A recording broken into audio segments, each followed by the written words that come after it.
jihad. And this was carried out by imams and clerics who engage in dialogue with the detainees. However, there is very little empirical data concerning their success. Our present empirical attempt to evaluate the radicalization program is actually a first of its kind. Now, the rehabilitation program in Sri Lanka has some basic elements that make a lot of psychological sense. What are these elements? First of all, the element of separating of moderate LTTEs from the hardcore. Why is this important?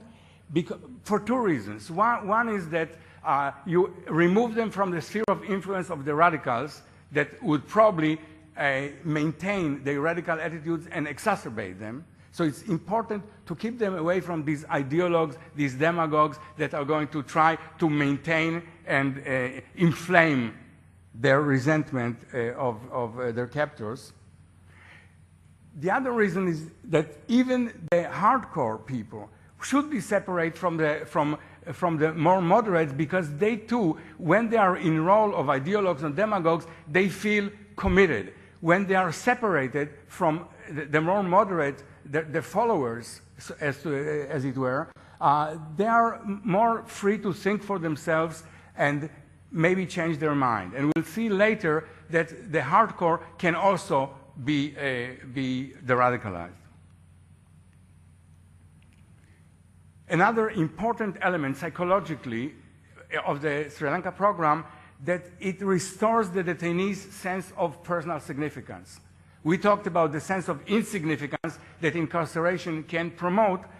The radicalization program in Sri Lanka restored the detainee's sense of significance in a variety of ways. Linguistic, semantic way, calling them beneficiaries rather than prisoners or detainees. Setting up conditions for individual focus rather than collective LTT focus. Spiritual programs like yoga and arts activities do that. They focus the person on his individualism as opposed to their collective identity, which is in conflict with another identity. And very frequently, this individualization is a necessary bridge to re-identification from the identity of a Tamil in conflict, in struggle with the Sinhalese, to a Sri Lankan. So this individualization is an important bridge, important intermediate step.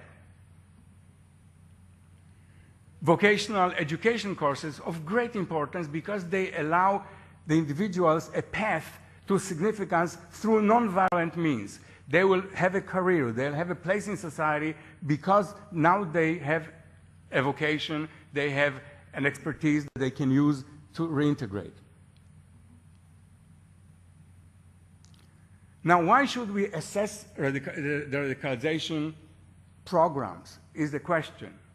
Many of the radicalization programs that I mentioned did not allow themselves to be assessed. And there are two reasons for that. One explicit and one perhaps implicit. The explicit reason is that there is no need for a scientific assessment because you see the things on the ground. How, after you've seen the videos, after you've seen the pictures, after you've seen the smiles, the marriages, the dances, the singing, how can you doubt that it has been successful? It's obvious, it's apparent, it strikes you in the face. That's the explicit reason, that we know that it works, no need for science, schmience to prove it. We don't need that. The implicit reason is that maybe science will come up with a verdict that is negative toward the radicalization programs. Maybe it will reinforce the critics. Maybe it will prove that what we are doing is worthless. So it takes courage to allow yourself to be assessed. But really and rationally, there are good reasons for scientific assessment of radicalization. One is the possibility that we are, those who carry out the radicalization, that we are self-deceiving. We are wishfully thinking. We selectively focus on the positives We take the photos of those smiles and dances, and we forget that the large mass of people have not changed their mind, and maybe have changed their mind for the worse.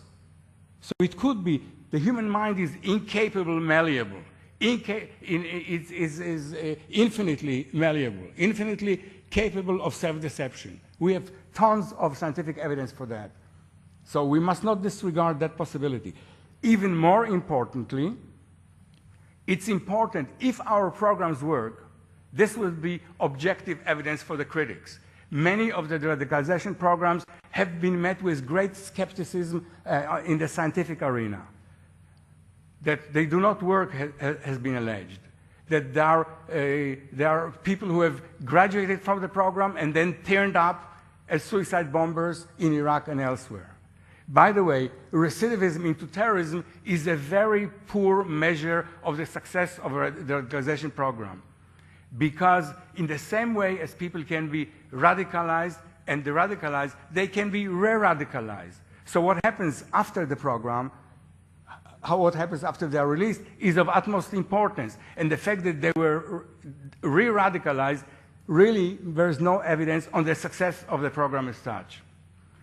But the most important and third reason is that scientific insights can allow us to improve the program, to see what about it works. Do we need all these vocational courses? Maybe just smiles and handshakes and family reunions would be enough. Does it work for everybody? Or maybe it only works for very moderate people and the hardcore are immune to our effort. So why waste the effort? So the scientific research can allow us to get deeper into the weeds of the programs and allow us to examine what about it works, what about it doesn't work, what needs improvement.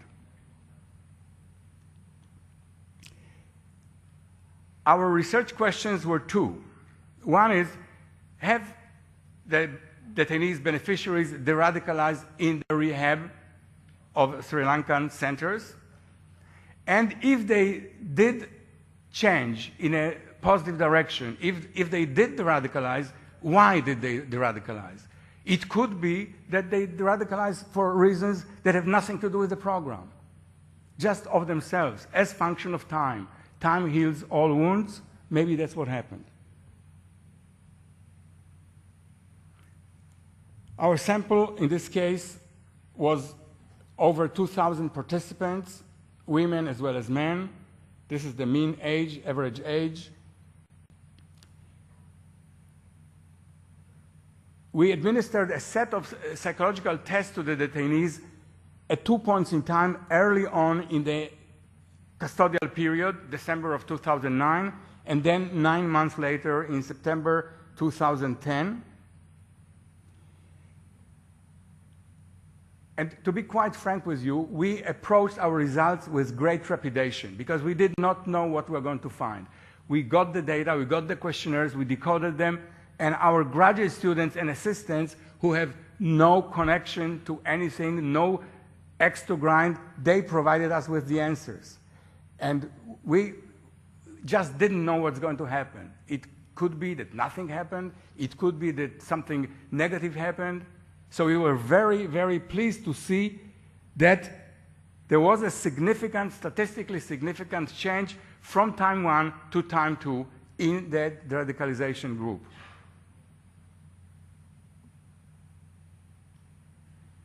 So they de-radicalize.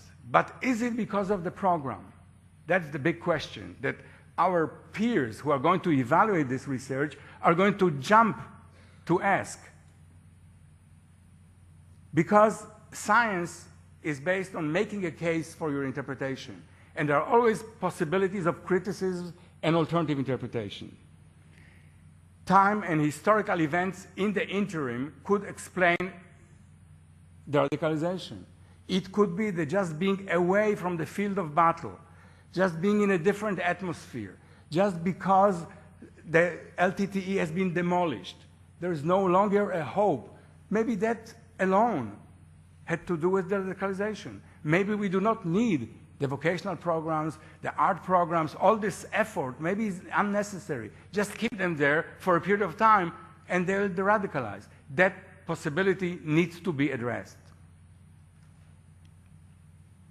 So how do we address that possibility?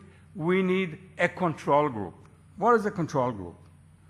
A control group is a group that is similar in all respects to the group that received the radicalization, with only one difference, that they did not receive the radicalization. So you measure the radicalization detainees, beneficiaries at time 1, expose them to the radicalization, and remeasure them at time 2. With the control group, you measure them at the same time 1. You do not do anything with them in particular. You do not expose them to any program, and you measure them in time 2. Now, if there is change in the radicalization group, but no change in the control group, that would attest that the radicalization program had some effect. But if there is change in both groups, that means that you do not need the radicalization. What would be the ideal control group? Life is very rarely perfect, and it isn't perfect in this particular case. A control group would be one that is equal to the rehab group on all relevant characteristics: psychological, attitudinal, demographic.